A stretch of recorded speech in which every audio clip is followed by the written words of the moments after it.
Ladies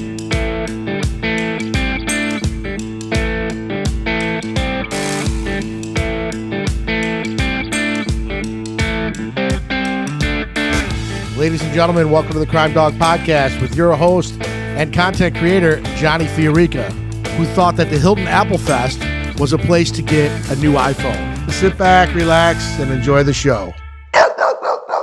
Hello, everybody. Welcome to our new studio, the Crime Dawg Podcast. I'm your host, content creator Johnny FIORICA, 30-year veteran in the Rochester Police Department, retired about 6 months ago in October of 2023.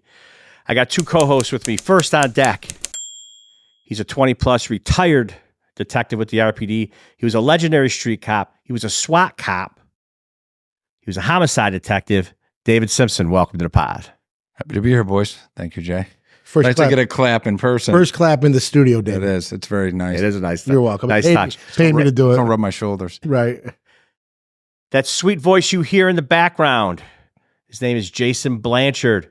20-year plus veteran, 2.5 decade veteran, actually. He worked all over the Iraq, Lake section, Genesee section, Clinton section.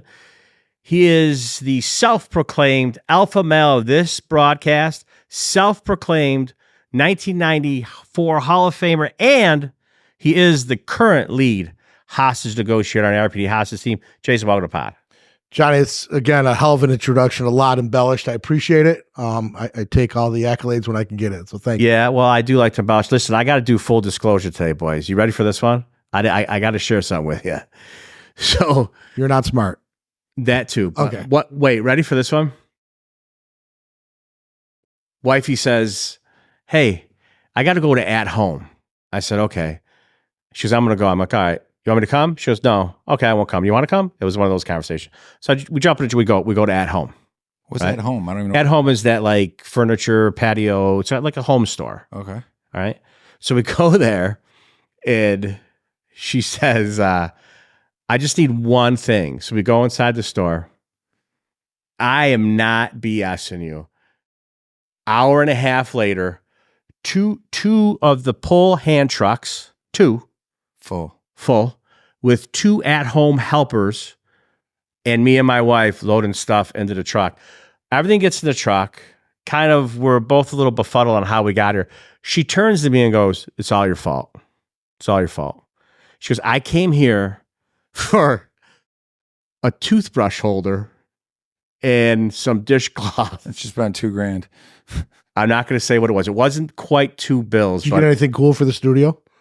You know what, Jason? Selfishly, she did not. Yeah, well, Something not surprising. Something that you might want to address her when you I talk to her. definitely You know what the difference is? My wife goes to a store like that and does all the same things and doesn't include me in anything. And I walk into the house and all of a sudden we have a new couch or a new lamp or something like that. So at least you're part of a discussion or there to pull and load the truck. David, again, I'm not trying to start trouble, but do you think that's an underlying theme that you're not included in stuff like that? Or I'm the third child. That's all right. Yeah, of course. Well, your Johnny's still number favorite. Listen, I'm the only guy that goes grocery shopping that gets it's Instacart. I've been in Wegmans in 3 years. Well, first of all, let me tell you what. When I look at the stuff that was on the pallets that were transported from the store to our truck, you know why I'm panicking? Because I could barely put gas in my car. My wife knows this because I'm not a put it together guy, right? I'd start thinking it's from my apartment when she kicks me out or something. That's what I'd start. So literally, so she's got one of her girlfriends is like, her name's Kat. She's a sweetheart. She is like, can put together anything. Like she put, listen, full disclosure, right, Jay? I admit, You've never had a tool belt on you. Listen, first of all, I don't even have one. I have some tools, but I don't know how to use any of them. But anyway, so Kat, thank God Kat is going to come over because she put my shed together. She put some stuff together for us. So Pam called. I might need Kat for a few projects. Yeah, she's pretty handy. Anyways, guys, we had a good show today in the new studio. What do you think about the studio? It's the lounge. Huh? I like it. Hot? I like it. Nice work. I love this chair. I feel very I know. important. It's fun. I got to be honest with you. This is better than I thought it was going to be. Not that I didn't think you could pull it off. I'm just telling you, I think it's better than I look around, like those two pictures that we took this afternoon, and I sent them off to my family to show them, and I was like, holy shit, this is a nice place. It's nice. It's a place that usually you and David wouldn't be allowed in. You know, You just being honest. That's how nice it is. It's a place like you guys usually probably would. No offense, Really, David. No offense. I'm just call it like you see it. He calls like he sees it. No offense. yeah, no offense. Okay, Yeah. Well, listen, I got to be. So first of all, new studio guest. big time. First in person. First, number in one. the new studio. In the new studio. Should we talk for a few seconds on? I was surprised she said yes. I wasn't. You weren't? Not in a bad way. Not in a bad way. I just think I think that her intelligence level is 47 steps above ours. I mean, listen. I think she just likes and trusts me. I didn't think she knows anything about you guys. By ours, do you mean you? What's that? By ours, do you mean you when you said our intelligence level is higher I mean, than- collectively. I think collectively, we talked about my SAT scores, right? 520. We're not going to lie about it. But I think if we added up Qantas for 2 weeks. Every time it goes back to McQuay with this guy. Every single time. Just saying. David. Every single time. Anyways, let's get back on task. Shiny ball. I'm glad she said yes. Let's put it that way. Let me ask you this. Yeah. When you broached her about coming on, Yeah. you had said, hey, this is Johnny. Yeah. Doing the show with Jason. Yeah. Am I right or wrong that when my name got dropped, all of a sudden they gave it a little like, okay, I at least trust that you guys aren't Yeah. Like, so let me just say going to this. play a gotcha moment? Hey, hang on. I'll call on you in 1 minute. Okay, Jason. thank you. Appreciate I don't want It's your hand. I don't want to deflate your ego to 27 psi. However, your name never came up once. That's the Your name never came up doesn't once. surprise me. So I shot her an email shortly after I retired saying, hey, this is what I got going. Would you be interested? And she was actually out of town, and I got an email back from her, and it said it was like an auto reply that she was. I mean, I don't even know how to do that. No. By the way, it's like Horseshack. Hang on a minute. Let me get out my. So it was an auto reply, but she was cool. She the auto reply went out on her email, but then she emailed me back Like personally. I've gone fishing email? Like Yeah, she was out of town. She was on vacation or All right. something. But she sent me back like within 20 minutes. She goes, yeah, sure, cool, whatever. And that's how she's been. But logistically, right? We had some logistic things that we were trying to do with the pod and getting stuff up and I going. wanted her to come into the lounge, the nice space. And I'm glad. Would you call on Jay, please? But no, hang on. I'm purposely now ignoring him because he's like that kid in class. David, Remember, I'm- hey, hang on. Remember the kid in the academy? There was always, at 4:59 or 3:50, whenever they're going to let you out for the day, it's Not like I got a question. No, the what if guy? Yeah, I'm the what just- if guy. I'm just wondering Yeah. if maybe we could bring her to the studio and stop talking about her and actually bring her in and have a conversation. Hey, or do you want to hey, continue to just hey, continue to talk? hey. Hey, they call it a tease. Hey, I'm hang just on. wondering. Hey, They call it a David, tease. it's just- In the business, it's- they call it a tease. it's Johnny, just they call it a enough. tease. It's enough. This is exactly what they call it in the biz, David. In the Right, biz. right. But hang on a minute. This is just like Lonsberry, right? When what our viewers didn't see behind the scenes was Jason panicking. With a blow, what do they call it? Right, looking at the shot clock. Remember the producer, Lonsberry's producer, Mikey was like, and he's like, minute 48, Johnny. Jason was like, minute 48. Put your headphones on. I think everybody understands who is Who the voice of reason on that? pointing the ship in the right direction here, as opposed to the two idiots Bring running it on. along the Just I side. don't want to listen to Jay anymore. Thank you. I got to be honest with you. I don't want to see his arm in the hair anymore. My God, he raised his hand like 37 times. How can we be in our first studio, our only studio, our great studio, our new studio, 17 seconds in, he's already on my nerves. Anyways, without further ado, folks, we're going to go to break. We're coming right back. Stay with us. New to the set, new to our new set, Rachel Barnhart's coming live. Thank you. Welcome back to the Crime Dawg Podcast. I'm your host, content creator Johnny FIORICA, along with our first studio guest, Rachel Barnhart. Welcome to the studio. I'm honored. This is beautiful. Thank you very much. We appreciate you coming. So you and I know we talked about before the break, we had correspondence back for months at a time, and thank you for sticking with us. I appreciate that. We had correspondence either via email or instant messenger on Twitter or X, whatever they're calling it nowadays. And you stuck with us, and I appreciate it. We had some hurdles to jump over. We had some logistic things we had to get done. But I'm so happy it didn't work out because we wound up here, and then you could be our first guest in the studio. So thank you very much. Yes. Even though everybody knows who you are, we like to kind of walk you back to where you started, like where you grew up, your family, schooling, stuff like that. Just a little background. If people that know you but don't know where you're from, give them a little background. Just a little bio. Well, again, thank you for having me. I am a county legislator. It's a part-time citizen legislator position. I grew up in Rochester in the Maplewood neighborhood on Seneca Parkway. My parents still live in the house where I grew up. Went to John Marshall High School and then Cornell University. And I got my master's degree later at Syracuse University in public administration. I got my executive master's degree there and was a reporter for almost 2 decades here in Rochester on television, worked at several stations, and had the crazy idea that I wanted to run for office because I thought that I kept covering the same problems over and over again, and we just weren't solving them. Right. Not that we're having a lot of success in politics doing that, but it's definitely been a different experience. So wild. So I grew up, 2 different parts of the city. I was on Bloor Street for a while. Then we moved on up a little out west to Driving Park. Oh, yeah. I worked at the Driving Park Wegmans. Yeah, that's where we used to. Oh, did you? Mm-hmm. It's the original Wegmans. The original. That Driving Park, the size of it when you were little, or we were little, younger, it seemed like it was 7 football fields wide. Sure. And now you go in it now, compare it to like the Pittsford one. Price right now, yeah. It looks so tiny, I grew up on Augustine. My grandparents lived on Augustine Street, 458 Augustine Street. I used to play at Aquinas all the time. Fellow Maplewood person, 10th Warder. So, Marshall, I got 2 older cousins that are in Vegas. Ronnie, shout out to my cousin Ronnie. He's a big podcaster. He's a jurist. He's a Marshall. Are they still called the jurist?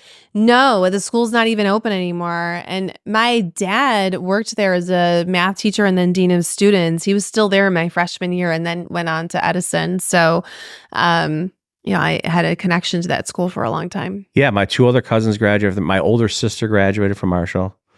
But my dad probably taught them. They probably did.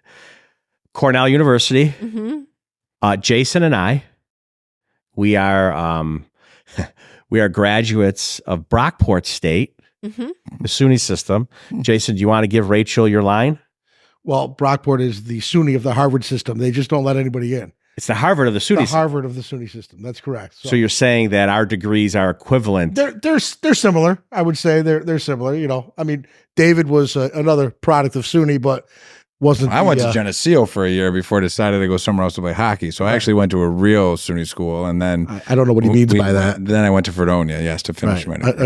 Another SUNY school. Yes, you just weren't able to pull the grades to get into Brockport, so it's okay. It wasn't so much the grades, Jay. It was the paycheck. Myself and Johnny were esteemed alum of the Brockport. Were you in the 9-year program, Jay, to graduate? I actually surprisingly attained a 4-year degree in 4 years, unlike many others. But yes, that's my impressive. My claim to fame.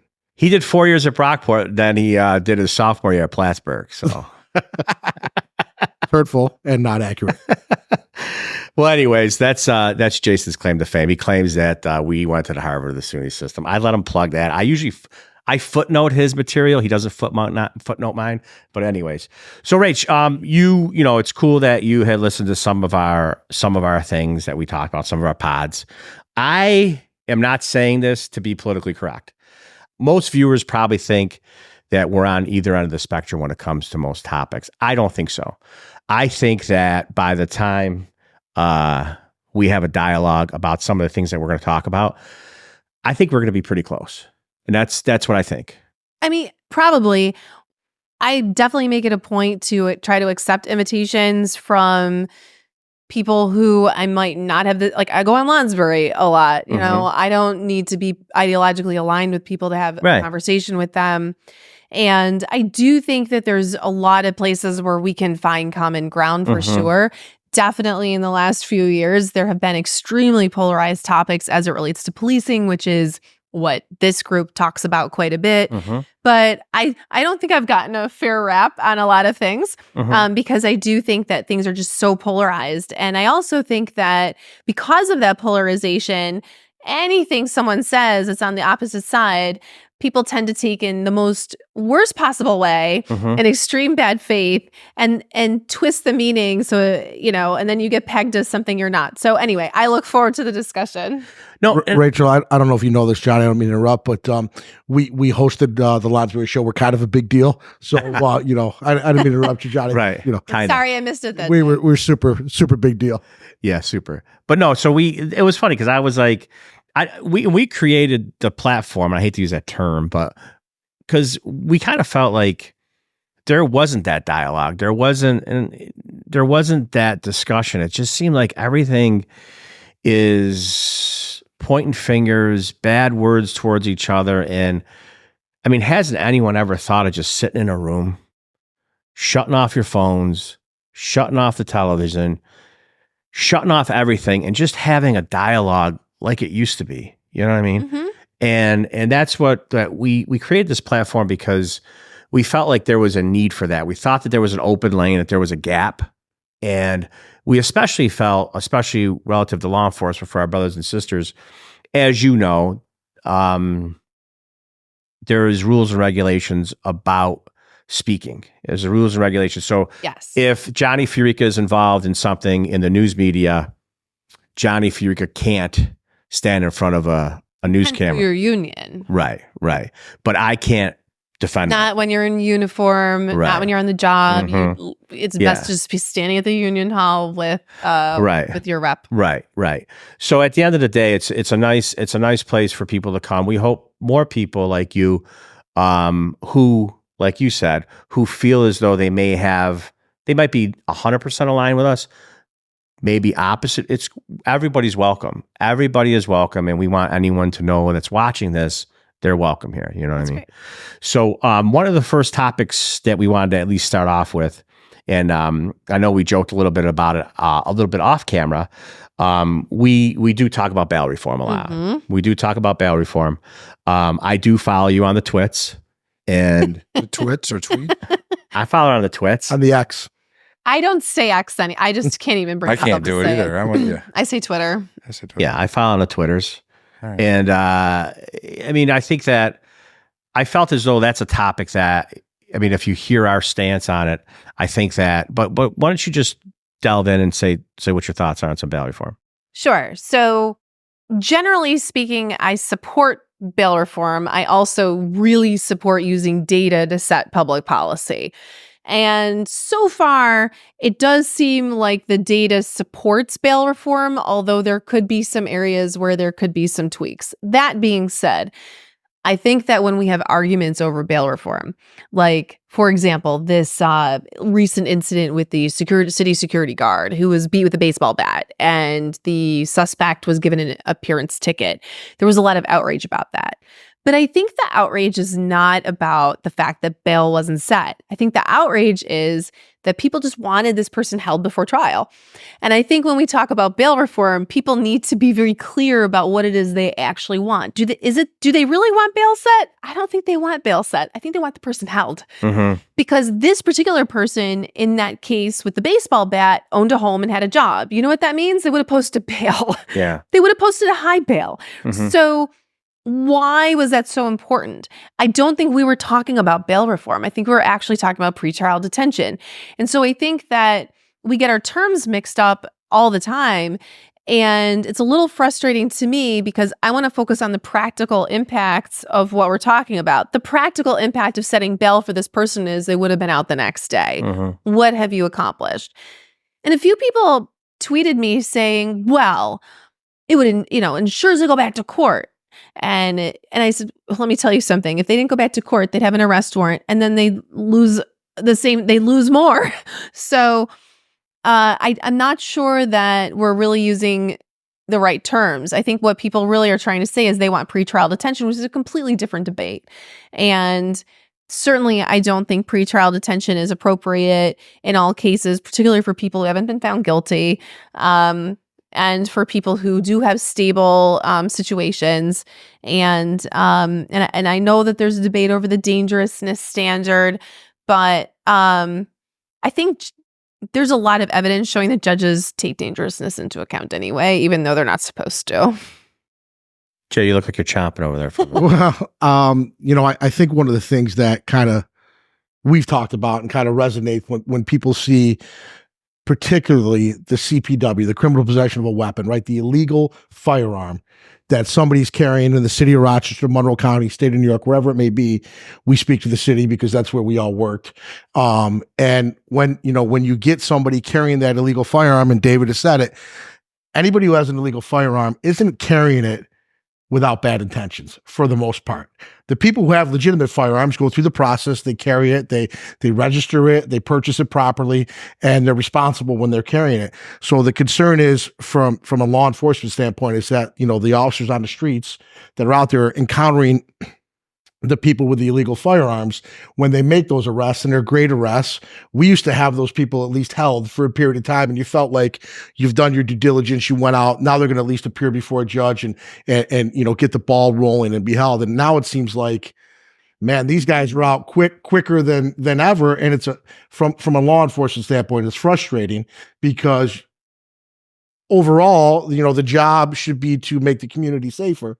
Sure. And are we doing that in essence if we make an arrest, somebody who's out on a gun charge, and we've seen it, unfortunately, commit another crime, another serious crime, and that's where I think those talking points are. I don't disagree. I mean, I certainly don't want to see people caught with illegal guns released and then arrested again with another illegal gun, or worse, use that illegal gun to assault someone or kill someone.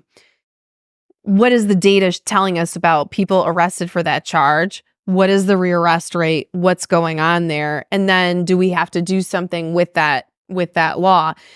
The other thing is what's going on with those judges who may have discretion to set bail, and Albany Times Union has been doing a lot of reports showing they're just not, right? So is that a bail reform issue or is that a judge issue? What is the issue there? And yeah, I can see how that would be very frustrating. I would be extremely annoyed if I was the victim of a crime from someone who had just been arrested a few days before for having a weapon and they were let out. And the final thing that I would say about that is when someone is given an appearance ticket or makes bail, I mean, there is supposed to be some kind of monitoring situation going on. And we know that, I suspect, that it's not funded well, that it's an overwhelmed system. I would probably guess that as well, right? The resources aren't there, parole, probation, whatever. It's just as short-staffed as we are, and trying to keep tabs on people doesn't make their jobs any easier. Yeah. So, see, we there's not a lot of difference between us. No, and I think that and I didn't mean to cut you off, David. I think that if we use a little bit of common sense in this stuff, right, it gets us a long way. And some of the stuff that, however, we've lost maybe some of that from a standpoint of, I think the bottom line we should be looking at is what makes the community safer and safest, and how are we able to accomplish that for the 98% of the people in the population who aren't breaking the laws? Right. That is a slippery slope, though, because lots of bad things happen in the name of safety. Can't ever be too safe. Well, you can if it ends up costing people lots of rights and you tip too far in the other direction. So, I mean, there is a balance there. I agree. Yeah. I'm in a huge agreement with you. We have some, well, I don't want to put words in your mouth. It's my opinion that we have some very bad judges that make lazy decisions, especially focusing on the CPW issue.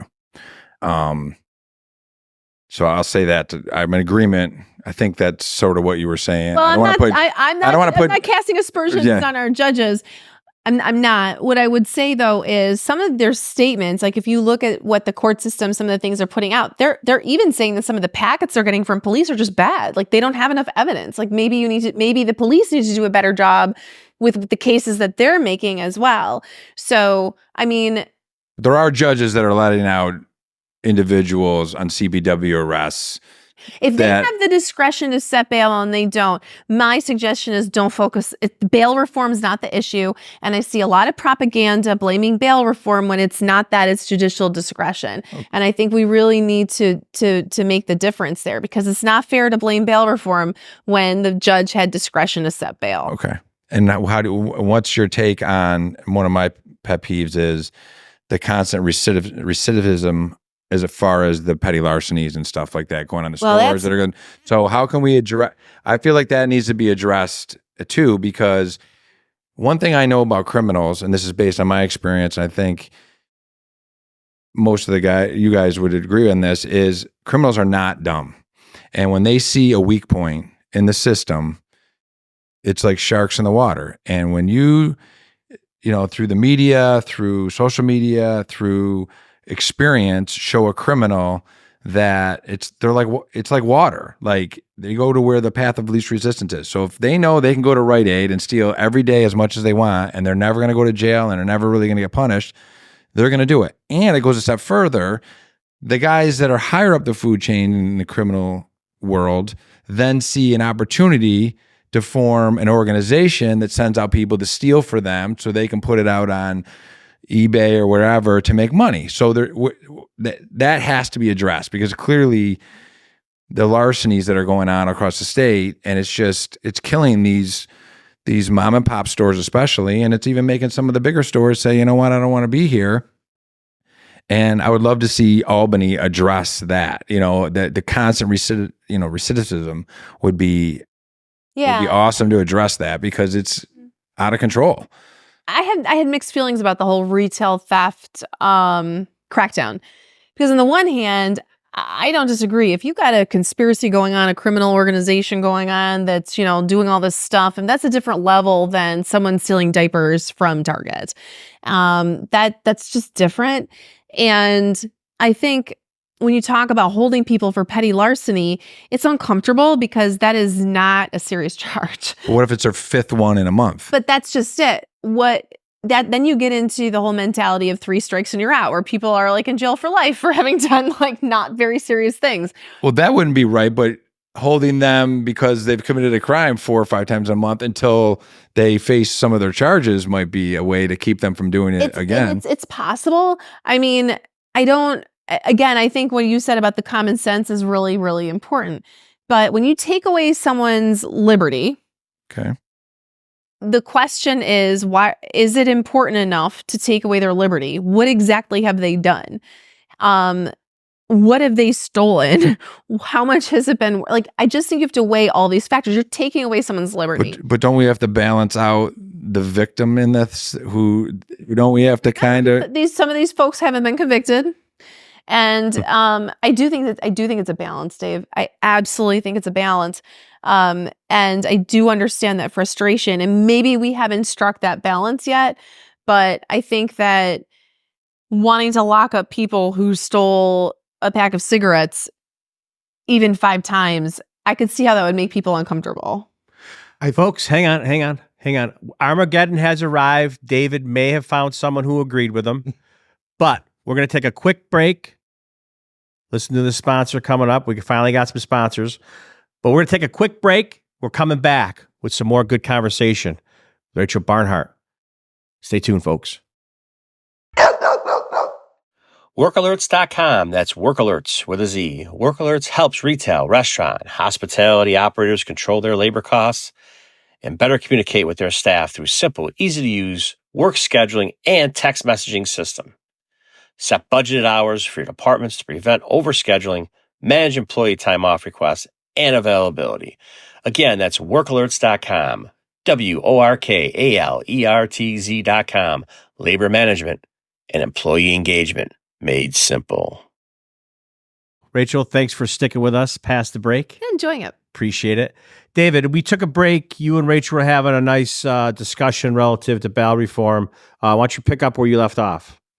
Well, I guess that instead of beating a dead horse, so to speak, there's some things that I think we're in agreement, maybe or not, that could be looked at or tweaked within the bail reform thing. I think from my experience as a police officer, there are some things that bail reform needed to come into play for.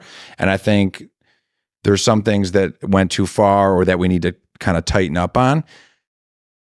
I don't know the answer to this, but how do we get the Rachel Barnharts and the Sheriff Baxters and the Sheriff Dohertys and the Chief Smiths and Albany, everyone to come together where we have law enforcement and we have politicians and legislators sit down and start to like break bread and say, hey, you know, you give me this and I see where you're coming from. And why is that so hard? I mean, I think it's hard when there's a lot of rhetoric that is so heated that's anti-bail reform right now. Not to put it all on your side, so to speak, but there's so much rhetoric that's anti-bail reform. And I just see like misinformation. Like I said, the way I started talking about this topic was people talk about one thing, but they really are meaning something else. I want to focus on data. So I actually think the data is a great way to bring people together. What is the data telling us here about recidivism? Because that's the issue, right? You're concerned about recidivism. What is the data telling us that's not working? These CPW arrests that you say, these repeated arrests, these retail theft, like what is the data telling us that we need? And the other thing is, what's the problem that we're trying to solve? Is pretrial detention the thing that is the solution? Or is it the resources for the people who are committing these petty larcenies that you mentioned before? Is that what's lacking? Is it pretrial monitoring that's lacking? I mean, what are the problems that you're trying to solve? But I do think that we have to make sure that we're all operating from the same set of facts. And that is always number one, right? What are the facts? And I just don't think that we're all operating from the same set of facts. But even if we're not, how do we sit down and discuss the facts together? I think people need to be together and have conversations like this. Help. I'll tell you, I love having conversations like this. It certainly doesn't help when we label each other, right? I think I've probably been guilty of this, and certainly if you go on Twitter, it's a dumpster fire. I have like so many people muted because all they do every day, anything I say, I'm constantly put in a bucket of believing things that maybe I don't really believe, or that's not really fair to put me in that bucket. She hates police. It's like, no, I don't. I believe in accountability. I believe in data. I believe in facts. Like that's not hating anybody, right? And I take that approach with literally every part of government. But I do think that it's hard to have dialogue when the rhetoric is so heated and so charged, and we're just constantly trying to put people in buckets, and it just makes it really difficult to have those kinds of conversations, which is, I was willing to come here, but there were people saying, you can't go on that, you cannot do that because they're going to kill you over your positions. And it's like, no, I don't think that's going to happen. But people were wrong. But I think, and I'll just leave it at this. I think that that would be my wish. Not that I matter at all in the whole scheme of things, but I would just like to see the legislatures, the politicians and that side of things, and the law enforcement and people kind of come together a number of times and have these talks. And the only way you're ever going to get some movement and some understanding on both sides is to sit down and not be on camera, not be on Twitter, and sit down and just leave egos at the door, shut the door, order a pizza, and have at it. Well, I'm going to go in a bit of a different direction, not to open Pandora's box, but when we talk about crime and law enforcement and how to make our community safe, I just am a huge believer that our human services is completely lacking, and that's a giant component of safety, and we don't look at it that way. I mean, almost every day someone's calling me about an issue with housing, which I think is a huge issue in our city right now. They're waiting for their food stamp applications to be processed. And I just think that a healthy, thriving community is one where people's actual basic needs are being met. And we have deep poverty, and there is no healthy, safe community that has deep poverty. And the impacts are tremendous and they're huge. And I think that we have spent too much time talking about the symptoms, which is crime. We've been spending way too much time in the school system, way too much time talking about the symptoms instead of talking about the disease, which is helping families meet their basic needs and fixing our broken system in human services. And so that has been my focus this term. I came in wanting to really focus on human services, and I've done that. And it's hard, so hard. Nobody wants to hear it because you're talking about changing really deeply entrenched systems and cultures that blame people for the circumstances that they're in. And it's kind of a mess. But I'm committed to really working on that and trying to come up with those kinds of solutions. But even having those conversations is tough too. So government is hard. It's just really hard. What comes first though? The safe city brings the jobs, or I mean, Yeah, It's I kind of think well, like we need jobs here so we can lift people out of poverty, right? But how do you get someone to come here and invest in the city when it's not that? The perception is that it's not that safe. So that's a really great question. And did you hear that? When Noted. When people have their basic needs met, they're certainly in a much better position to work. So when people have food and housing and clothes and transportation and childcare and health, and jobs that provide healthcare and living wages, they can actually go to work. It's amazing when you talk to employers. A lot of them will say they hire someone and they don't show because of transportation, or they don't show because of childcare issues, or like life issues just get in the way that for a lot of us wouldn't be issues. But when you don't have money, you are literally, you could be $100 away from having a crisis that sends you into a spiral where you can't go to work. So in your opinion, we have not enough jobs, but we have the jobs, but we don't have the human resources in place to allow people to partake in the jobs. That's a huge, huge issue. Yes, it's a huge, huge issue. And also, when we say to people, in order to get your benefits, you have to work. What are the jobs that we're making people go to work in? Usually they're jobs that are not great and aren't necessarily going to move them ahead socioeconomically. And then when they make $1 more than the threshold for them to get benefits, we just pull the rug out from under them. And that is a terrible system. It's a punitive system.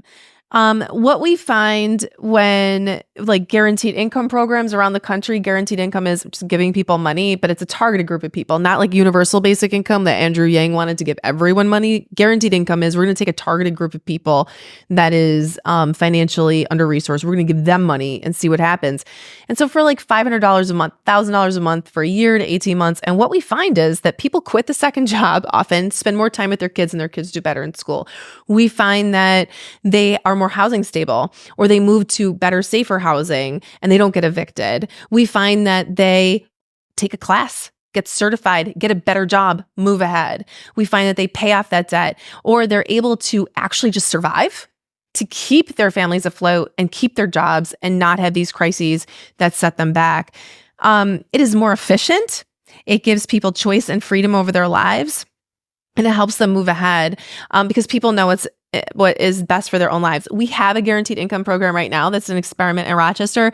And the more I learn about this approach to addressing poverty, the more I'm just a real believer that it is a tool for really helping families thrive. It is a public safety tool as well. There are guaranteed income programs right now for people who are formerly incarcerated, for kids aging out of foster care. And it's just a way to give people that cushion and that financial stability, and it even helps mental well-being. And so my point in all of this is that when we talk about crime and public safety and things are so bad, we just really need to think out of the box and think about what is it that people need?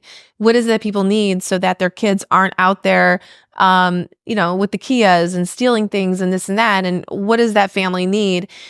And we're not asking the right questions. I think part. And I know I just sounded like the biggest lefty liberal with all of that, but there are conservative principles in. We brought the Kia boys. I'm like, it's a serious problem. It is a serious problem. They need to get locked up. Very serious. But kids who have the resources they need aren't out there doing that. I want to just address something, and this is not me trying to debate you. You can debate me. No, I'm not doing that. But I just want to have a dialogue because, we talk about jobs, and you talked about, some of these jobs, they I don't know what term you use, but they're like low wage. Okay. They don't, But hang on a second. I don't mean to hang on, but I started at McDonald's. I started washing dishes when I was 14, right? I started doing these low-end jobs because those low-end jobs, they were there to teach you how to wake up in the morning, get somewhere, start something, leave, show you a certain amount of responsibility. And then you graduated from that to a McDonald's, to a cook, to a night shift, to whatever it is. Mm. But at the end of the day, this is where I think the disconnect is, or maybe the dialogue has to happen, because where I misunderstand when those statements are made, it's, okay, am I supposed to let this guy be the CEO of my buddy's company? What I mean, No, or but am I supposed to give him a machine shop job for $52 an hour? I mean, well, here's the thing. that's what I'm saying. So but what is society's what do we consider having your basic needs met and being able to live an okay life? And we have a lot of jobs that aren't doing it. There are a lot of people who work really, really hard and still can't really make it. I understand They that. just can't.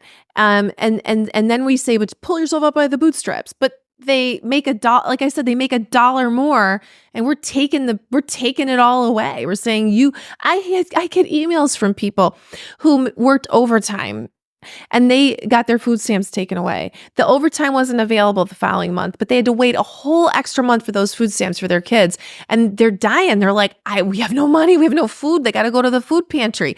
Does that seem like a system that is fair? And it's not that they're not working hard. The guy worked overtime, he lost his food stamps. It's about what as a society want our safety net to look like so that people can be okay. And we're not doing it. We're just not doing it. And that has consequences for what you gentlemen do when you are policing. That has consequences. Well, the other thing is too, is when people make statements of, okay, they're doing these lower paying jobs, let's give them a higher minimum wage. Then you see it. I see it all over the place. And I think my math was correct. When I was washing dishes back in 83, I was making like $350 an hour, $375 an hour. And now I'm watching kids work at McDonald's and Burger King and Wendy's making almost $20 an hour. And they rarely get 40 hours a week. But here's the point though. My point is my $3 with the inflation calculator, if you look at it, I did the math a long time ago, but in today's day and age, it would have been like 9 or wherever minimum wage would have been, right? But now what you're seeing though, Rach, is you're seeing that these businessmen are like, okay, I'm being forced to pay these kids 18. Now they're inserting the kiosks. So where does it come to where we go, okay, we want to pay you a little bit more, but maybe not 18, maybe not 20. Well, because now you're going to be replaced by a kiosk. If Walmart, Amazon, there have been studies showing if they're not going to pay you that money, we are. So just understand that, okay? Just understand that if they're not going to pay their workers enough, the health benefits and enough to buy food, we will pay. The rest of us are going to pay. Like that is the choice. And I'm not an economist. I don't have all the answers to what that looks like, but that is the consequence. Well, the consequence, now you're talking about socialism. Now you're talking about a somewhat socialist society. We have Medicaid we have Social Security. Sure. We have a safety net. We have disability. We have a safety net already. Well, we have, and we don't consider that, right? And that helps millions and millions of people. We don't consider that socialism. I'm just asking you the question. Call it whatever you want to, but the question I guess I have for you is, what do you think somebody working 40 hours a week? What do you think standard of living they should have? Well, first of all, I applaud that they're actually getting up in the morning and going to work. I applaud that. The one thing I think the problem is, I think it's the family unit. I think that is the ultimate baseline for everything that we're talking about. I think the family unit is so broken, especially from what I've seen in 30 years working in the most depressed areas of the city. I agree 100%. It makes my heart hurt. And it's accountability. And I think that's a dialogue that nobody wants to have. You can't mandate that, number one. And you can influence it though. Mandate it, but we were talking about some of the problems that we face, right? So, we can't say that the nuclear family has to exist in order for you to get benefits or whatever the case may be. But it is an obstacle that we're facing in society right now when we say what's broken. Well, if we're going to go down the rabbit hole, that's one of the problems. Another one of the problems, and it's too long of a topic to even get into, is our school system in the city of Rochester, right? I mean, you're a product. We talked about it. You're a product of the city schools. John, hit and miss, depending on what your claim is. But our school system is not functioning at a high level, and it is problematic. And if we're not setting these kids coming in at pre-K or K and setting them up and pointing them in down the road for success, this is what we deal with 15 years down the road. Is we talk about the CDP Boys, and right? We're not giving them the tools, and their graduation rate. I mean, that's not acceptable. No, when we're but the school system will never fix itself, right? Because and look at the money we throw at that. But that is not the issue. The issue is we have an extremely high concentration of poverty. And it is just incredibly difficult for any school system in America. They have not figured it out in these circumstances. I'm a proponent of, I say metro schools, call it what you want.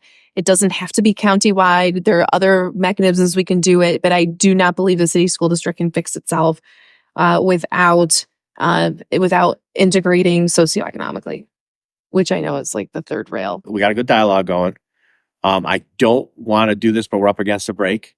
We're going to come back in a couple seconds. Let's talk about county stuff. Yeah, man. Yeah, we're going to come back. We're going to talk about some good stuff. We'll talk about whatever Rachel wants to talk about next. Folks, stay with us. Come back here. Rachel Barnhart. Stay tuned. Asher Beverages, the Rock's leader in old style homemade lemonade. It's Asher's secret recipe, so don't bother asking. If you're looking to impress, want to be one of the cool kids, and be the hit at your next party, bring one of Asher's delicious drink concoctions with you. Asher Beverages old style homemade lemonade is the way to go. Asher Beverages are available at all local retail outlets. Hello, everybody. Welcome back to the Crime Dawg Podcast. I'm your host, Johnny FIORICA, along with my co-hosts, David Simpson and Jason Blanchard. And she has come to the third break. We're shocked she hasn't left us, but she has been jump out the window. Quite the guest thus far. Rachel, thank you for sticking with us. Listen, we talked about bail reform. We talked about families. We talked about a lot of social topics. But you being a county ledge, let's talk about some county biz. Got a lot going on. You got some stuff going on in the county, don't you? Yes. Why don't we talk? And I have to, because I have some notes here that I wrote, because I want to make sure that I get the stats right. So the American Rescue Plan Act, yes, right? The ARPA, yes, okay. It says 1.9 trillion signed into law. Provides $350 billion in emergency funding. But let's go right to the city of Rochester or Monroe County. I don't know. Right. So this was passed by Congress in 2021. Okay. It's COVID relief dollars. And Monroe County got $144 million of American Rescue Plan Act funding from Congress. Monroe County did. Yeah, we called ARPA, American Rescue Plan Act, ARPA. And so we have a bit of a scandal going on because we awarded a bunch of money and some of it's missing. So wait a minute. So you award, wait, what do you mean you will, okay. Yeah. So back in the fall of 2022, back in the summer of 2022, the county executive, Adam Bello, basically issued a call for proposals. We have all this money. How do you want to make the community better? And nonprofits were eligible to apply for some of this $144 million of funding. You just had to tell us what you wanted to do with it. In the fall of 2022, the county executive unveiled his list of things that $100 million. So not all the money, but a good chunk of it, $100 million worth of projects. He says, this is what I think we should do. There was he told us anyway, that there was this extensive vetting process and that these were the best proposals that his team chose and wanted the county legislature to vote on those proposals. Now, next to this long list, there was like a little blurb, a tiny little paragraph next to each one. So you're me. I'm like, I got to vote on all this? I don't know I need more information about each one of these things. You got to give me more information. So I asked the county for more information and they ignored me. And meantime, the Republican side of the aisle, which at the time had the majority, felt the same way that I did. Like, where's the beef? Like, we are not voting on this until we get more information, because he wanted us to vote in like 3 weeks. They delayed the vote. While we're waiting to vote and waiting for information, Adam Bello, often accompanied by Congressman Joe Morelli, they're going around having all of these press conferences, playing Santa Claus, handing out the money. We haven't voted on it yet even, but they're announcing Is that money. legal?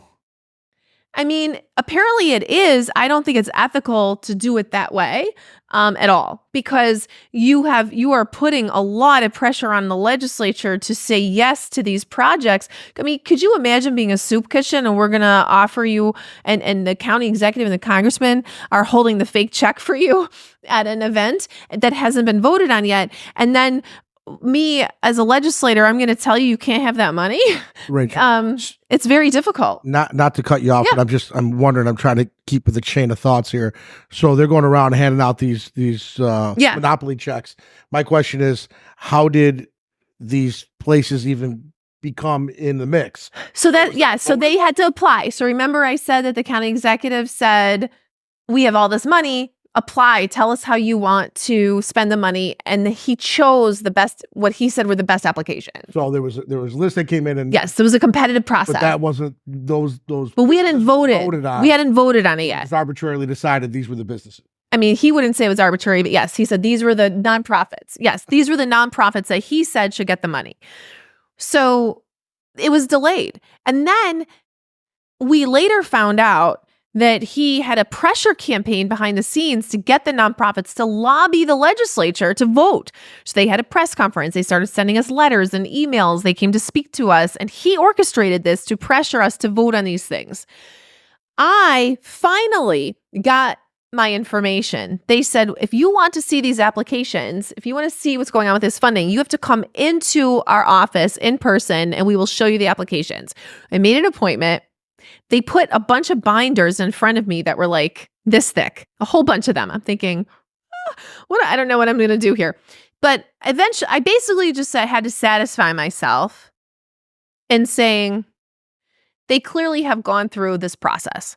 These are robust applications. They did a robust process. I read their process. Like, they did a lot. Okay.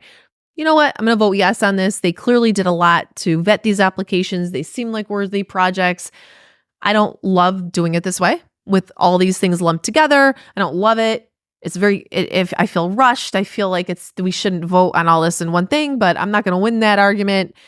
And we've got all these nonprofits breathing down our necks. I'm going to vote yes. My bad. I will admit today, I shouldn't have done that. Like, I can admit my role that I felt pressured and shouldn't have done that and here's why I shouldn't have done that. Because fast forward to February of this year, our largest award was to the Community Resource Collaborative. It was $7.2 million. The Community Resource Collaborative was a fiscal sponsor for a project called the Neighborhood Collaborative Project. The Neighborhood Collaborative Project, we were told, was a group of 12 organizations that would deliver services into high poverty neighborhoods because people lacked access to services there, they said.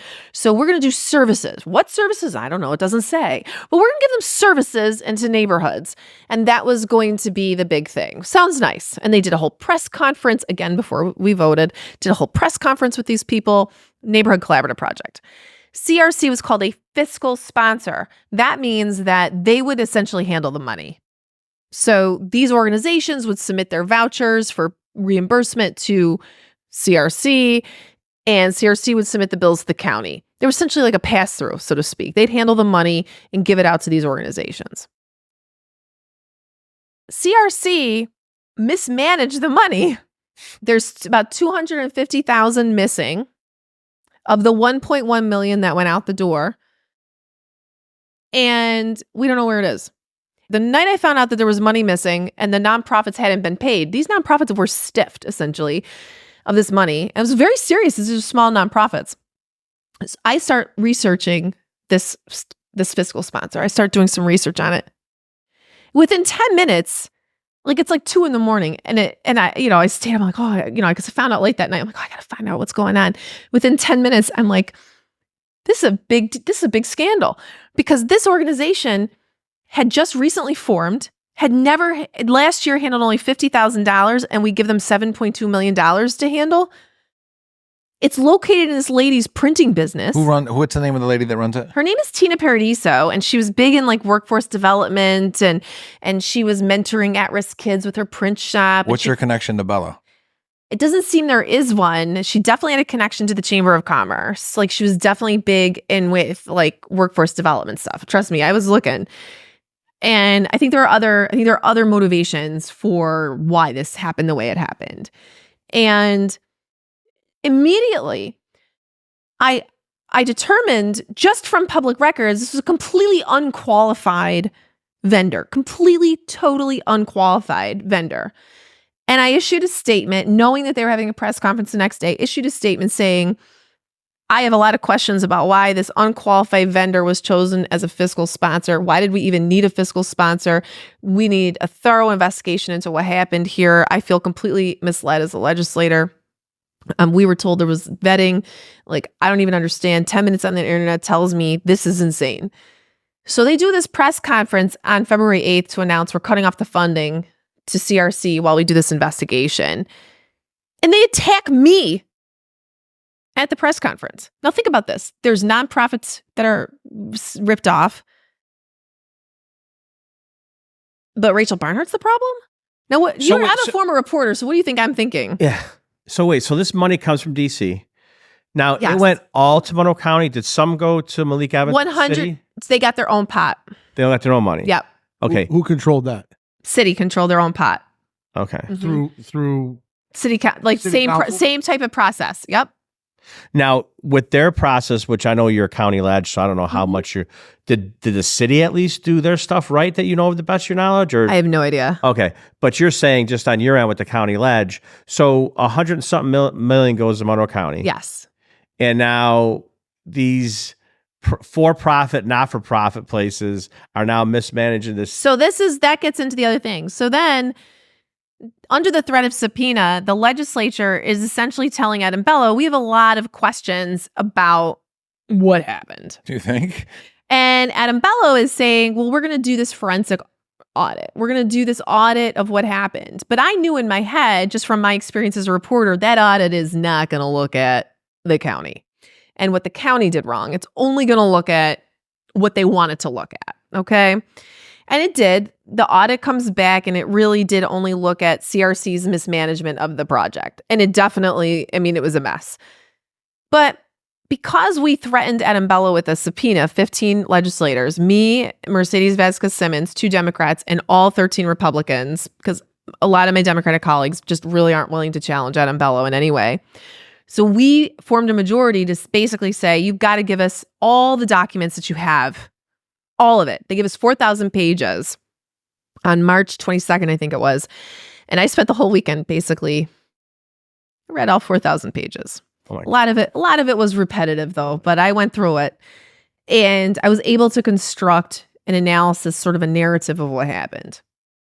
And the problem, CRC definitely was a problem, right? Like this fiscal sponsor, like this lady was essentially commingling funds with her printing business.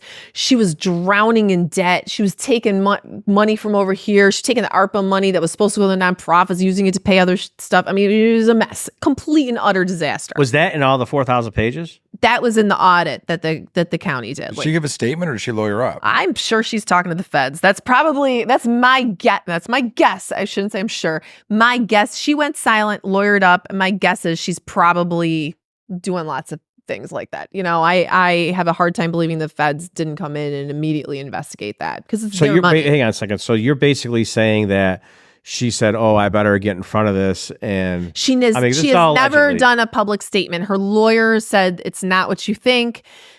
She told the auditors she didn't know this project would be the scope that it was, and she was really overwhelmed.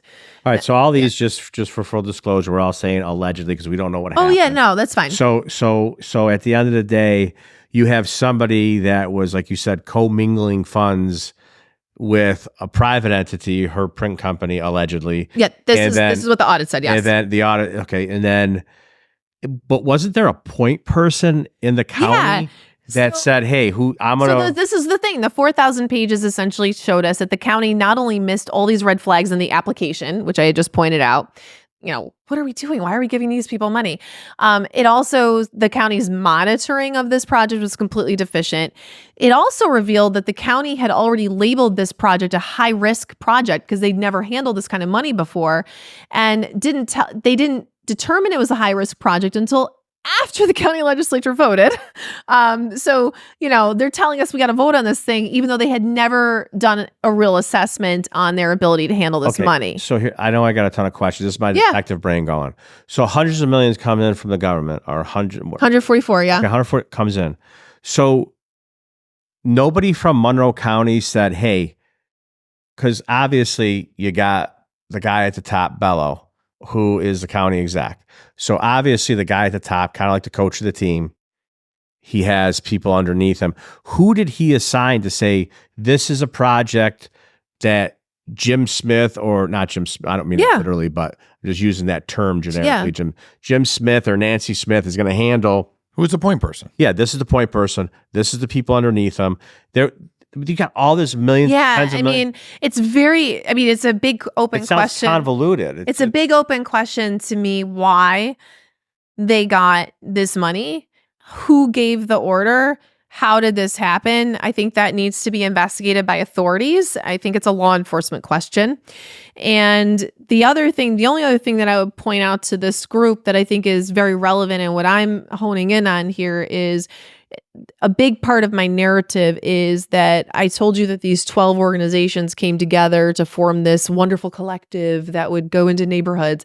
3 of those agencies are businesses and for-profit businesses. And it doesn't say that anywhere in the application that they're for-profits. On the website, it lists them on the donate page, and they call themselves partners. But they controlled the whole project, and they could not, and it was their idea, according to their own statements. So they could not they could not apply to Monroe County for funding. That's why they needed a fiscal sponsor. That's why this got very convoluted. They needed a fiscal sponsor that was a nonprofit to come in and apply for the grant because they as businesses couldn't apply. But here's where I believe it could be unlawful, there are federal procurement laws. Yeah. I can't just give you ARPA money because you're my friends. Right. And you're my buddies. I can't do that. There are procurement laws, and no one has been able to explain to me. And I've asked the county. They refuse to answer in writing. They refuse to answer. How is this legal? I gave them an out. How was this legal? Please explain to me how this set up. And not only that, those 3 for-profits gave themselves a disproportionate amount of funds. Disproportionate. And that was in the audit? Yes. They billed and also in their own budget that was provided to us in the 4,000 pages. Their own budget showed them getting $2 million of the $7 million that was allocated for the project. Again, not all of it was paid out, but of the $1.1 million that went out the door, they vouchered 34% of that $1.1 million. Now think about it. There are 9 nonprofits working in neighborhoods serving at-risk people. And they give themselves a third to do things like research, swag, marketing, communications. There was a social worker firm that was on retainer so that we don't even know how many hours they were working or hang anything. on, swag and marketing for what? I know. Thank you. So Rachel, so that's the story. So I guess my question is, so the county had their money, the city had their money, and these organizations are applying. Yes. Do we know? I'm just curious. Do we know if there were organizations that applied to both and received money from both? I don't think so, but I did uncover a lot of conflicts of interest among a lot of the organizations involved in this particular project. Had a lot of conflicts of interest. One did overlap with the city, but generally speaking, I don't think that was a huge issue. What were the conflict? For example, there's a social worker firm, and everyone loves the social work guy who's in charge of the firm, but it's a for-profit firm, and people love him. And I've taken so much heat for saying this, but it's all there. This firm called MC Collaborative has a contract with Monroe County to serve people in shelters, to do casework for people in shelters. The principal of the firm, the co-founder of the firm, is the board officer. He was the signatory on a contract with Monroe County. They operate a bunch of shelters, and he's a board officer on this shelter group. The Monroe County has a contract with the shelter group. The shelter, according to a City of Rochester contract, may be paying this guy's firm as well, and this project, the Neighborhood Collaborative Project, was also paying him for social work and part of that was putting people in shelters. Do you see the problem here? Is he a public? Is it you can name his name or you can't? I can. His name is Andy Carey, and he was the one who came up with this entire project. And what's his connection to Bello and Morelli? He has contracts with Monroe County. So it's a business. It's a business. It's a business, and he has a relationship with Monroe County. But is he a donor? Is he like no? So right, those are the first things we do. Right, we look at: are you a donor? Are you political? Da da da. I would encourage everyone to look a little bit bigger at what the motivations would be of county officials to. And as I said, it needs an investigation. But if you look at the fact pattern and what people were actually doing at the time that they were awarding the grants, what did I say that they were doing? They were going around being Santa Claus. Right. And so in my mind, they may have chosen projects. I mean, based upon their own behavior, they may have chosen projects based on political benefit, not just benefit to the community, and not about the personalities involved. They were also choosing projects based on access to voters. And I believe that. It's hard to prove unless you do an investigation and talk to people. And excuse my inability to recall the timeline. What was the timeline between checks going out and election? So we were voting. They wanted us to vote in October of 2022. Morelli was locked in with Singletary, and that vote was in early November. These press conferences started right between the announcement in September 22 and the election, and some continued after the election. They wanted us to vote that October on these grants while they were out having these pressers. So we definitely messed with their schedule. They decided to have the press conferences anyway. Morelli was at several of them. So the big picture would be that this is done, possibly, allegedly done to solidify voting and hold power. Well, listen, we can use their own actions to show that they were trying to derive a political benefit. Their own actions show that. That's what a press conference is. That's what handing out the checks are. That's what they were trying to do. Is that one reason they chose these particular projects? We need an investigation. We know what their actions were once they chose the projects. We need an investigation to show who chose these projects and why, because I don't get it. This particular project had so many red flags and it was such a mess and had so many conflicts, and I don't understand. I have asked repeatedly for a federal investigation. I'm actually almost done crafting a new letter to the U.S. Attorney's Office. I'm going to also send to the Treasury that so I wrote a 16-page analysis of the 4,000 page things.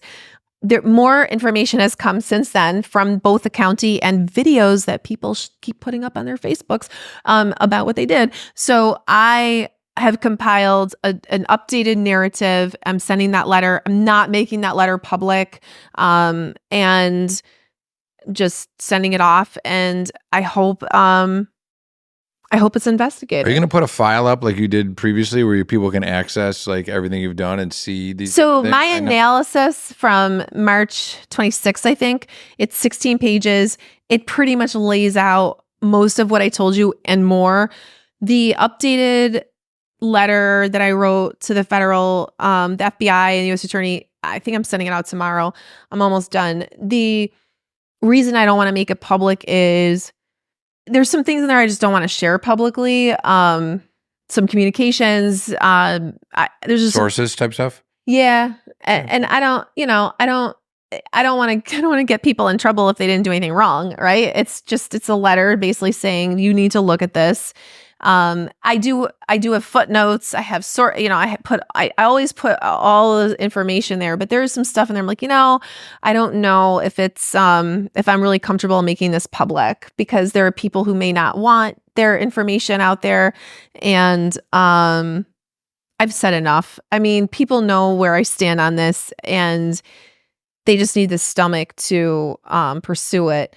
I do believe the feds looked at Tina and I don't know what they're going to do with it, but I think they have to look at this too. So we'll see. Well, it's an interesting dialogue. I will say that if what you're saying is true, and we always say allegedly, if what you're saying is true, it looks like they took a book out of Washington, D.C. with the, hey, let me pay your student loans off, kid, and maybe I can get a vote for you. I mean, look at worst case scenario. Look, worst case scenario, maybe a crime was committed. Best case scenario, it was totally unethical.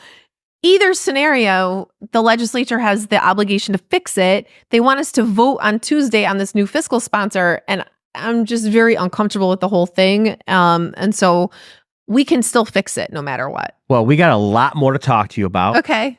If you will stick around. Yes, of course. And we'll have some more lively discussions after the break. Stick around, folks. We'll be back. Rachel Barnhart, thanks for staying with us.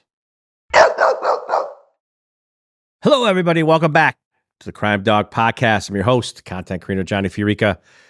She has managed, this is, I think, the fourth segment. Can't believe she stayed, but we agreed. She agreed. We all agreed. Rachel, thanks for sticking with us. Absolutely. It's fun. Listen, we talked about the ARPA in the last segment. Let's continue down the county side of things. Mm-hmm. We did one scandal. We got two more. So, Dr. Mendoza. Yeah. I think we all woke up one morning not knowing any of the backstory. We all woke up one morning to the twits and going, what the hell happened? Like, I said the same thing. Like all of a sudden this guy was the Dr. Fauci of Monroe County, and now all of a sudden he was not there anymore. Yes, I definitely was shocked along with everyone else. I thought he did a good job. I didn't understand what had happened. He had been in the position for quite some time under two different administrations. And so I started asking questions. And again, in a majority of legislators, under the threat of subpoena, that's my new hashtag, under the threat of subpoena. That's the only way we get information now. Basically said to the administration, we really need to understand what happened here. And we did that after the media obtained his non-disclosure agreement, which was a condition of his departure. So he signs this long agreement that essentially says he's not allowed to talk about his employment with the county. He's not allowed to disparage the county, and they're not allowed to talk about him. They're not allowed to disparage him. And it had some weird clauses, like he's not allowed on the property unless he gives 48 hours notice. And it was a very concerning document. In my experience as a reporter and also in government, I really don't like these NDA agreements. I don't think they have any place in government.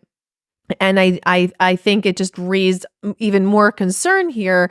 Is there something that was in the public interest that we needed to know? So wait, that NDA was signed after they agreed he would be released from his position or prior to some? I mean, it was like the same day, I think. Okay, so yeah. So he signs an NDA. Bello and or whoever it is, and on the other side signs an NDA with him. Yeah, and on the end, and in the NDA, it says, we're not saying anything other than this press release, and the press release is what we read that morning. And who's the originator of that? Is there like a person that, like, is the county giving him the NDA, or is he giving the? It was definitely a county NDA. Okay. They definitely. The county didn't want him talking. I mean, I don't know, right? It definitely was a county NDA in terms of the discussions that they had when he was leaving. I don't know who suggested what, but an NDA can be standard in certain employment situations. I do think confidentiality is appropriate in certain situations, but this wasn't a regular employee, right? This wasn't a clerk leaving. This was not a department head leaving. This was the commissioner of public health. This is a position regulated by the state. This was someone that the legislature has to confirm. This was someone that had been in the job for some time. And so the question is there a matter of public health or a matter of public interest that we need to know about? And so we asked the county. And so what they did was the county basically said, under the threat of subpoena, we will give you briefings. We will give the legislature briefings. Did they do that? By caucus. They did. I have a huge problem, and this has been a growing concern through our multiple scandals, of these caucus briefings. Have you ever heard of open meetings law? Yeah, the city Okay. does. Yeah, the city does them all the time. We have a don't they? state, right? We have the state law. It's open meetings law. Yeah. And what the open meetings law essentially says is if a certain number of legislators gets together, usually a quorum, that meeting has to be subject to open meetings laws. It has to be open to the public. You have to publicize in advance. You got to put an agenda, Yeah. Well, there is a big carve out that was put in there in 1985 where a caucus. You said 85? Yep. A caucus can meet privately.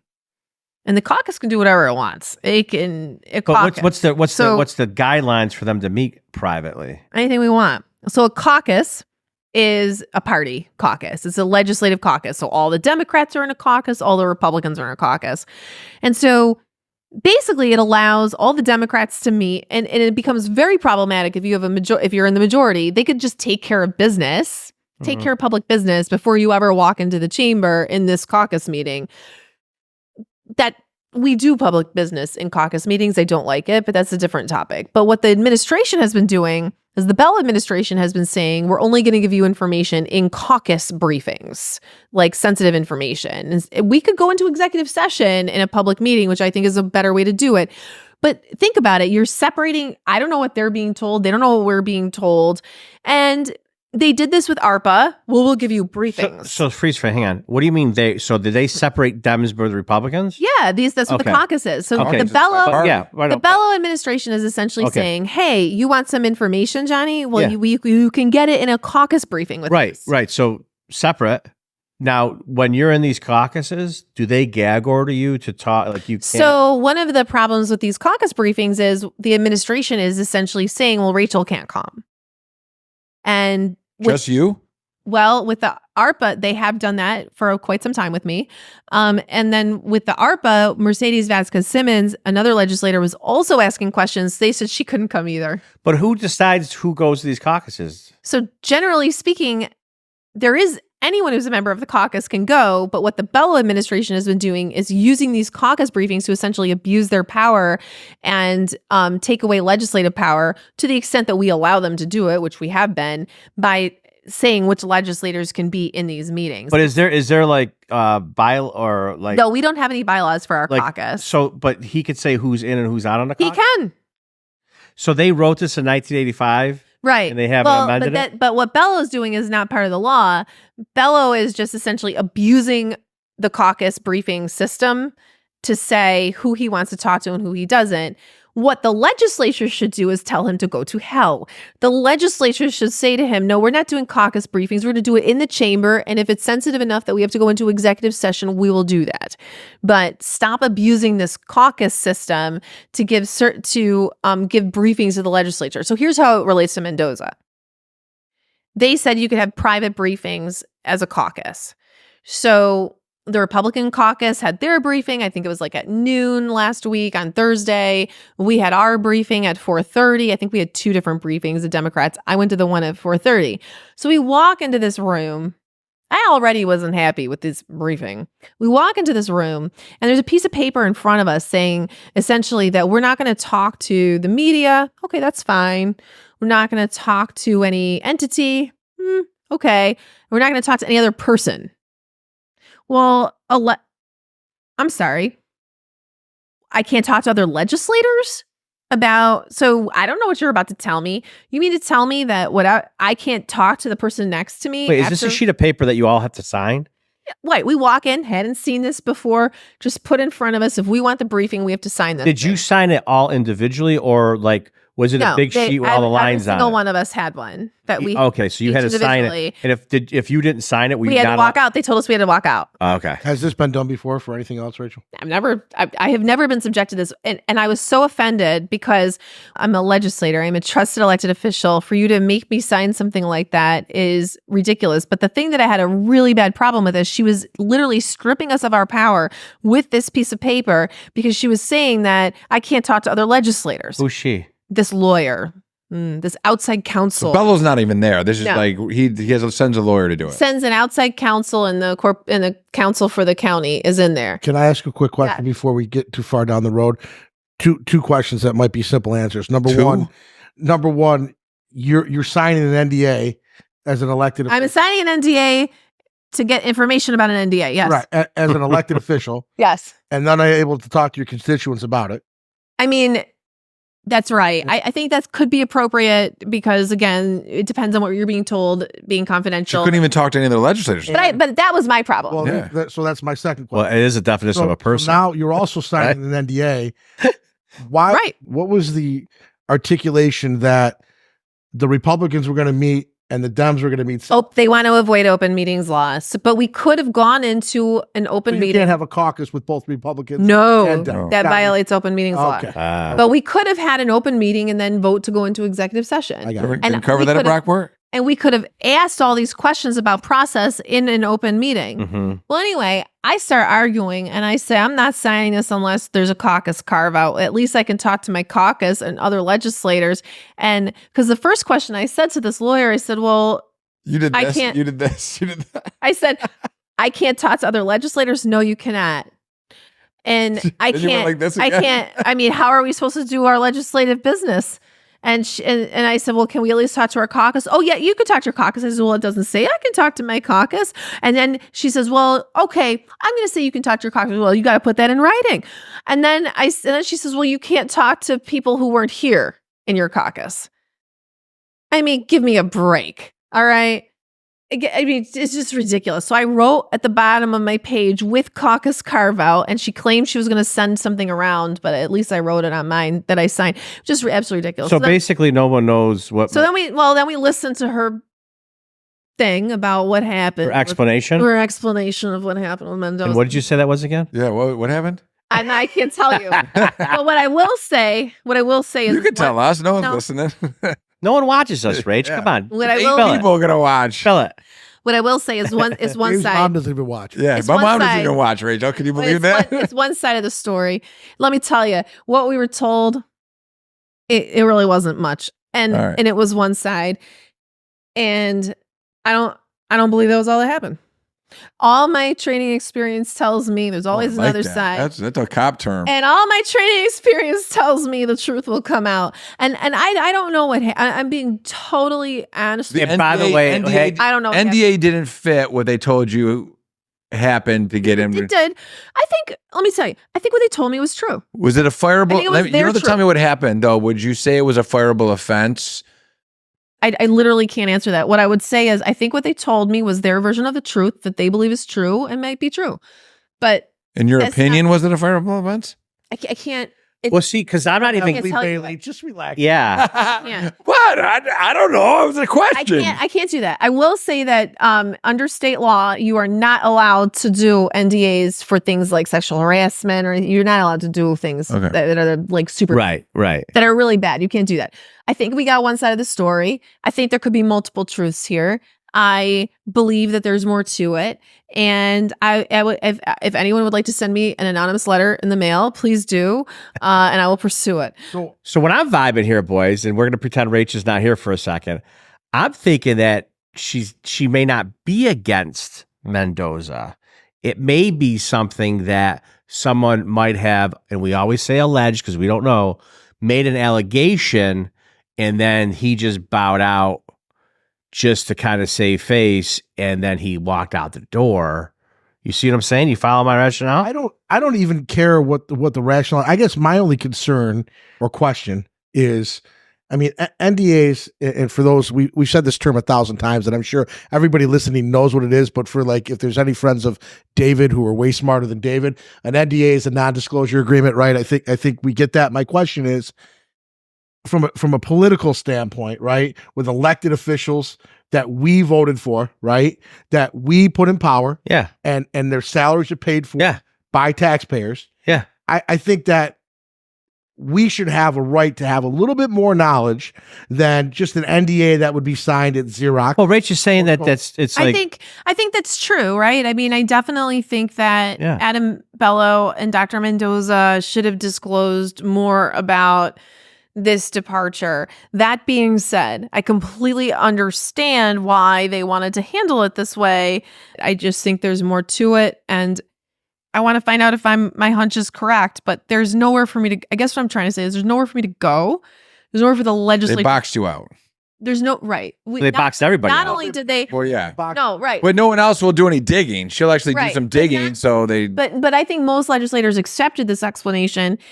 And one of the reasons I think people accept it is we've got nowhere else to go. I mean, we also just don't have any information to go on to lead us somewhere to say, okay, this is the rest of the story, unless the other side of the story wants to present itself to us. I hope that happens. I believe that if there is another side of the story, the truth has a way of coming out, and it will. Well, who's acting?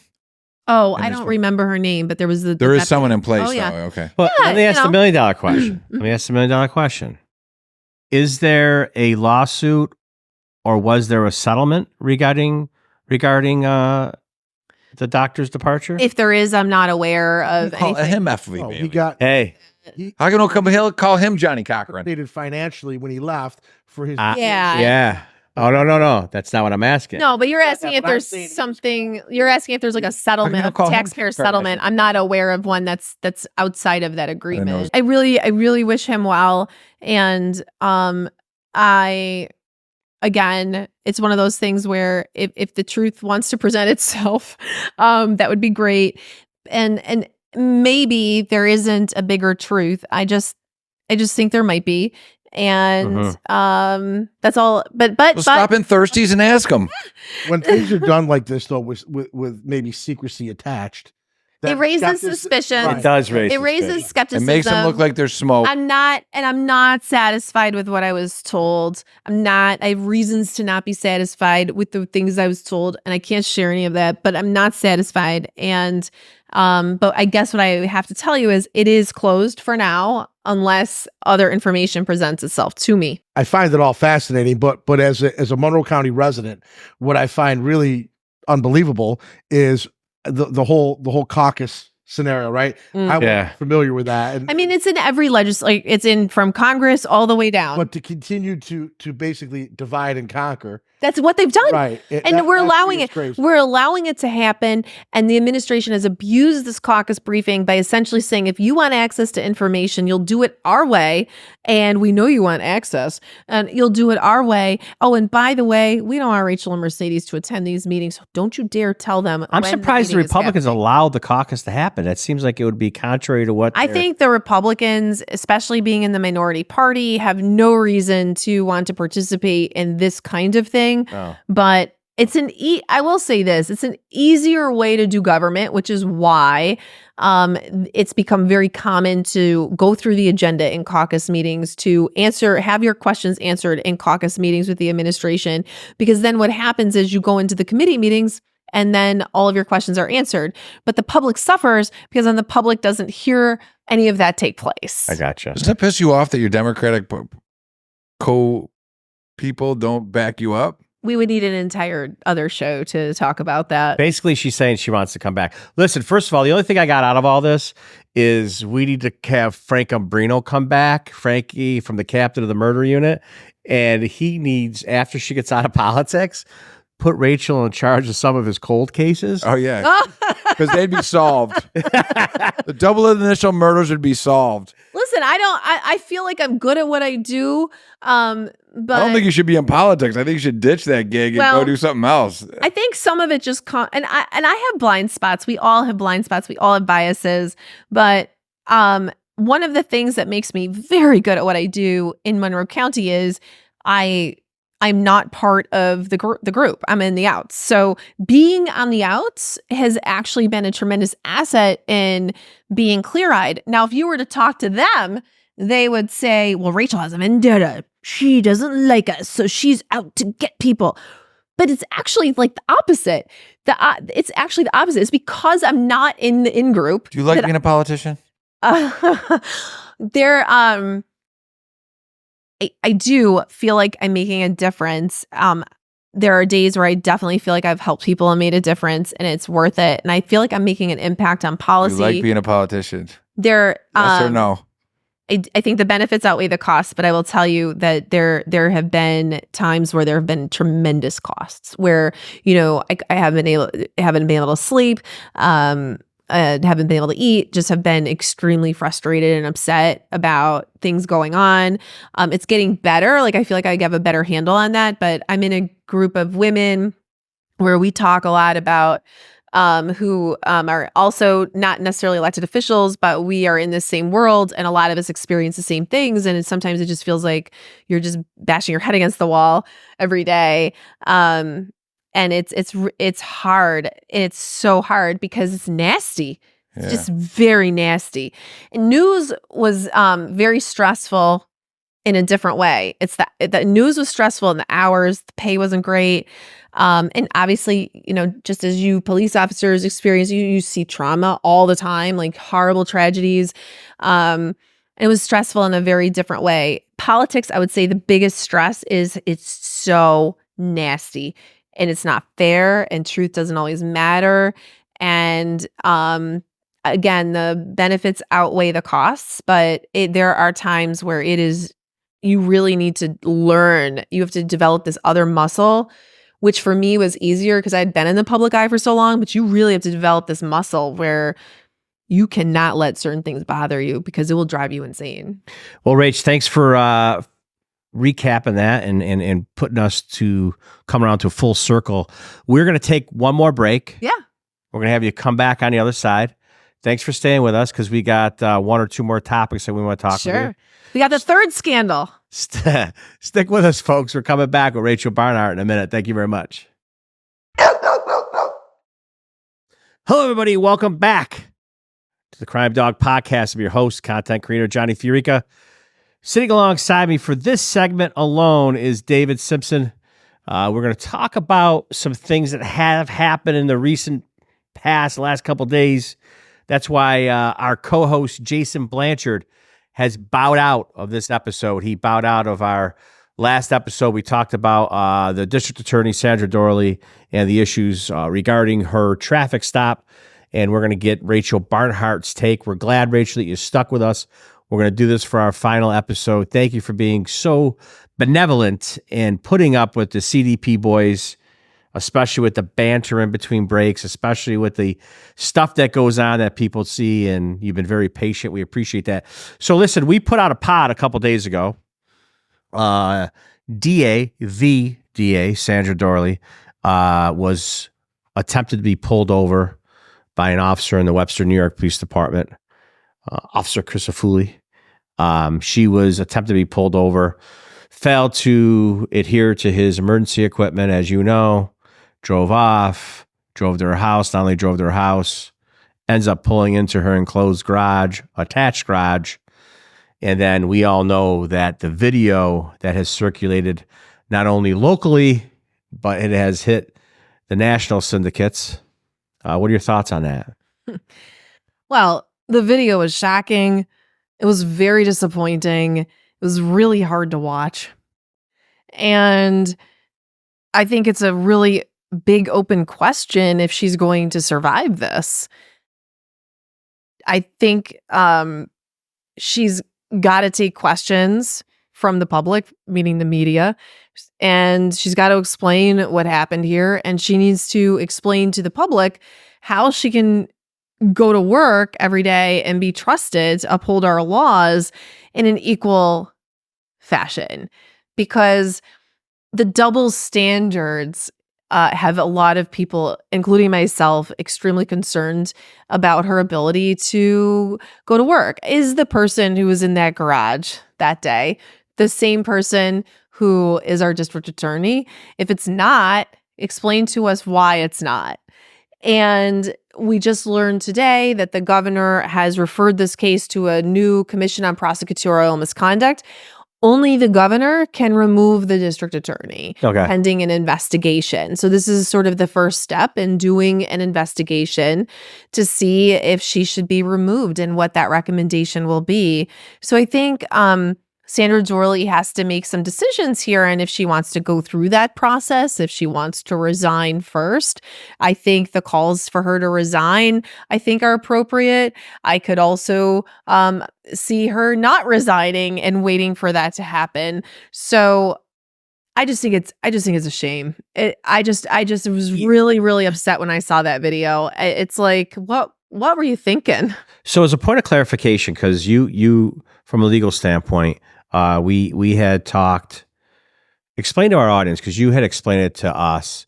because we had gotten, after we'd done the pod, we had got a bunch of comments. I actually self-admittedly said, I don't know if there's a judicial arm. I don't know what the ramifications for me. Yeah. So could you explain that to our viewers? I had a big question too. Is she still in any legal jeopardy here, right? Like, could she face other charges? Like, does she face any other legal jeopardy? But here's the big question. Under the New York State Constitution, the only person who can discipline a district attorney is the governor. Okay. And there's a process for that. The governor can essentially choose how she wants to investigate the district attorney, but there has to be an investigation and specific charges before removal.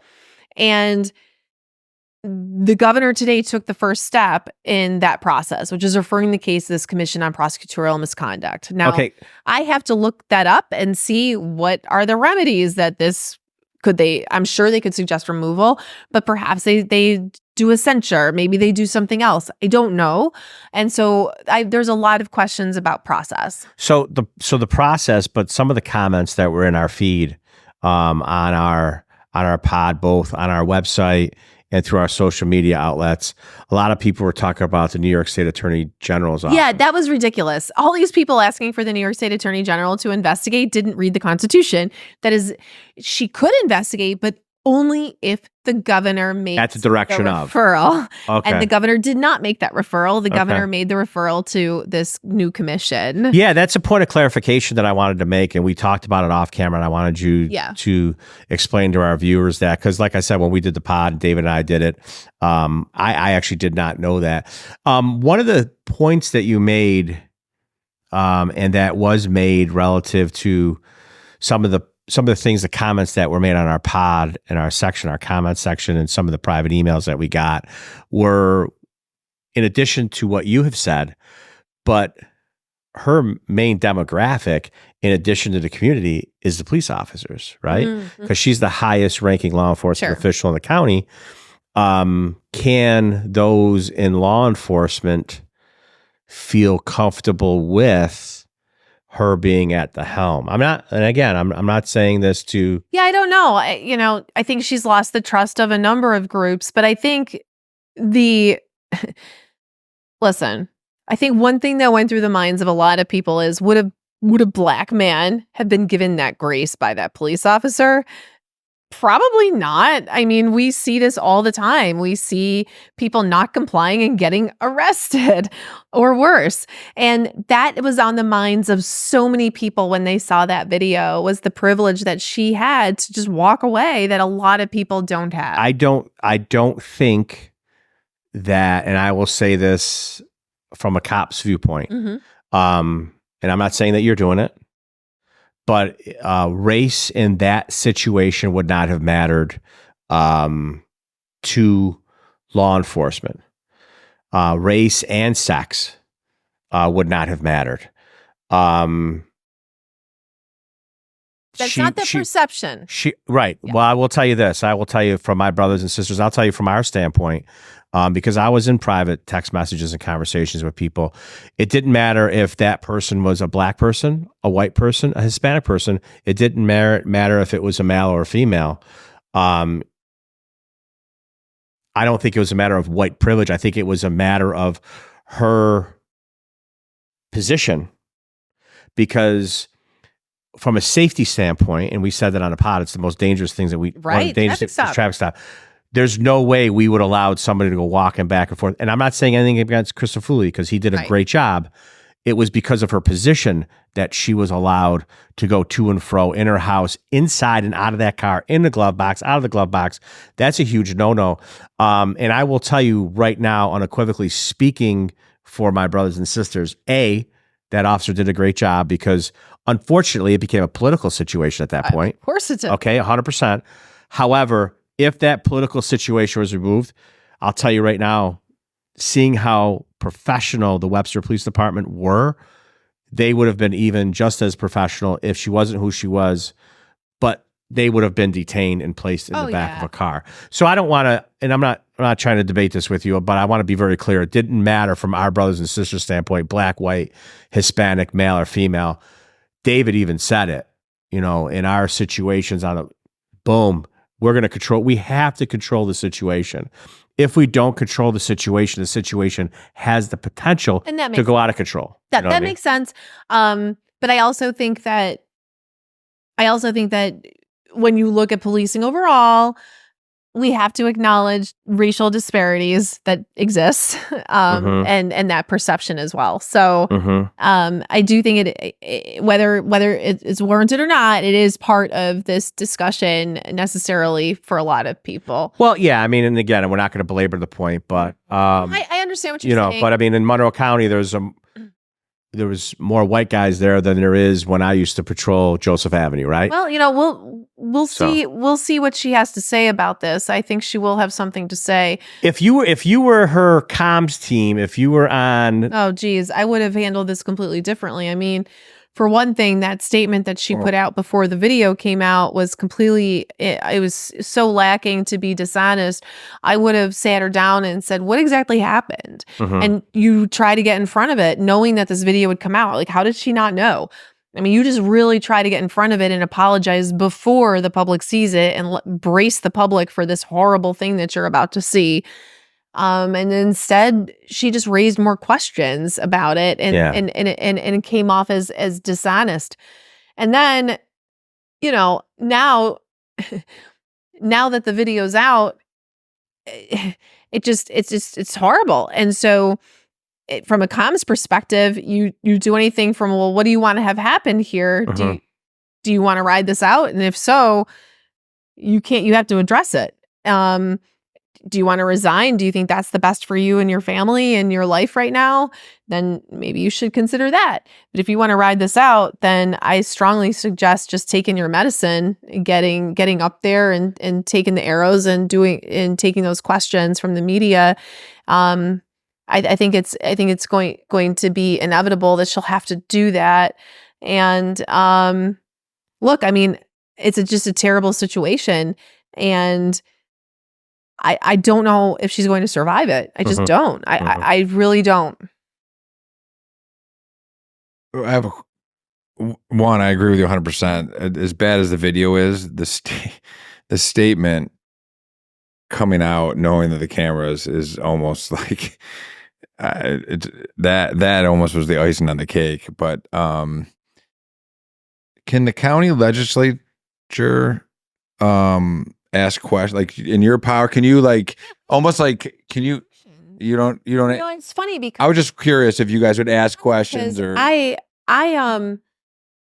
was sort of related, not related, but to that end, I submitted legislation that I wanted the sheriff to regulate the county executive security detail. I find security details to be problematic in some ways, and they tend to be abused a lot. Not saying that this one was, but I had found out that they were using probation officers on the county executive security detail. I thought that was an incredible abuse of power. I was alone in that. I had just never heard of this happening anywhere in the country. And I don't know if they were used on political events, and nobody would answer me. I thought, with our problems in this community that we were experiencing, to use probation officers for a security detail, no. I just thought it was terrible. So anyway, so my point is, I wrote legislation to regulate this and to come up with guidelines and ethical guidelines. And I was told I couldn't tell the sheriff what to do. Well, hey, no one's getting locked up anymore, so the probation officers, they're probably have time. Probably They bored. have a little more time on their hands. Well, but then They're probably playing golf with the pro guys. But then, so anyway, no, I could not write legislation to, no. I think we'd probably have to hire our own attorney to determine exactly what our powers would be in this situation to regulate that office, ask questions, subpoena things. We do have broad powers. So I just didn't know if you could subpoena her to come in and talk. Not that I'm suggesting you do it. I'm just didn't know if that was a plan of your. I don't know. We probably do, but we would need our own counsel. So we don't have our own counsel. We have to use Adam Bellows' counsel, which is like the craziest conflict ever. But anyway, I don't know. It's a really good question, but also, like, what would we be trying to find out? Or I don't know. See, and that's the other thing with this investigation.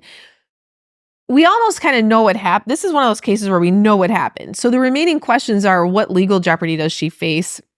what are the consequences and what's the accountability? Those are really the questions that we have left here. Right. And those are really interesting questions if she chooses not to resign. What does the rest of this look like? And I don't know the answers to those questions. And I think those questions are going to definitely be answered in the next couple days, next couple two.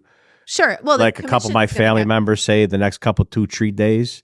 But listen, Rach, I can't tell you what a pleasure it was to have you here. I hope you consider coming back. Anytime. I'm glad that you said yes to our invitation. It was a pleasure to talk with you. I mean that from the bottom of my heart. I will say that I'm glad that you didn't listen to some of the naysayers. I'm glad that we fulfilled our promise to have a productive conversation, an honest conversation, a dialogue that we promised our platform would be, where opposing views could be talked about, and not biting at each other, if you will. So listen, you're always welcome back here anytime you want. And even your naysayers who said maybe you shouldn't go on this podcast, we'll share it with them. They're welcome too. So Rachel Barnhart, everybody, thanks for listening to the Crime Dawg Podcast. Follow us on the Crime Dawg Podcast on YouTube. Go to thecrimedawgpodcast.com. That's DAWG on all our platforms. Thank you for listening. Thank you for listening to Rachel Barnhart. Join us for all future episodes. Folks, like my brother-in-law Frankie Grassi says, we hope you can make it, but if you can't, who cares?